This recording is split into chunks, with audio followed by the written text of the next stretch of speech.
found myself shooting these red carpets, and there was nothing more for me that caused me more like panic attack and just not wanting to be there than being with what they call paparazzi. And everybody's going for that one celebrity at the same time, trying to get their attention and trying to get that shot and trying to get it off first.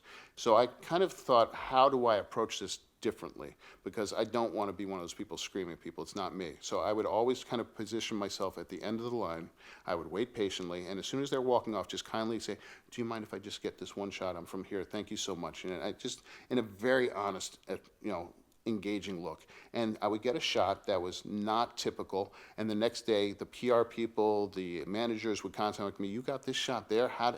And so they started hiring me just because I was getting different shots. And by doing the one thing I didn't want to do, it led me into doing all the stuff I want to do. So sometimes you have to push yourself to do things that you don't want to do or that are out of your comfort zone, and you'll be surprised where it brings you. For me now, portraits and working with people is probably one of my favorite things to absolutely do, because the camera comes second in portraits. It's about putting that camera down and connecting with someone, and whether you have 30 seconds or 5 minutes or 2 hours to work with someone, photography is really a choice of a single moment in time, and that's what's so beautiful about photography to me. I have been able to, give back, and I try and plan things with trips. So, like when I went to Africa, I was working with a group that was teaching doctors and all kinds of people to work with trauma patients, whether it be from wartime or rape or these unbelievable atrocities. And so I went and filmed a bunch of documentaries. But while I was over there, I was able to work with a bunch of different children's groups. One is a kid that's just looking at me, and it's in Africa, in Uganda, and it's just a very innocent picture. But if you look closely, and very few people ever see it, there's this fly just sitting on his cheek, and he's oblivious to it and just looking at me. And there's so much in his eyes. And there were several other ones where I have a kid just screaming at me, and it's just.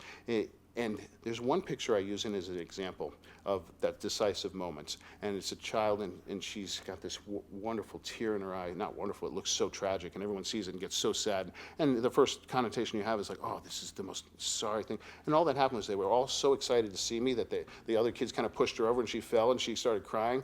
So I just took a quick picture, and then I looked at her, and I made her laugh, and the next picture was her laughing. But that moment, that single moment, you can choose what emotion to evoke from your viewers. And I saw how powerful photography could be just from that, how we have this choice in something that happens within less than 2 seconds of 2 frames that are completely different, that are unbelievable. For me, it's crazy. A lot of times I don't know what I'm looking for. And the greatest thing about Space for the Arts is I can window shop.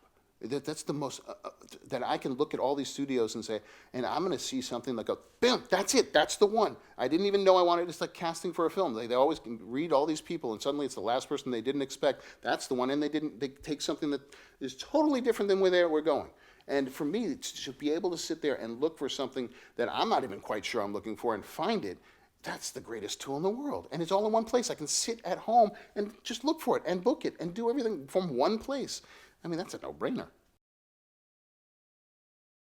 If you don't want to wake up that morning and you can't explain, and every essence of your being is like, I have to photograph, go find something that does make you feel that way, because it's not for you.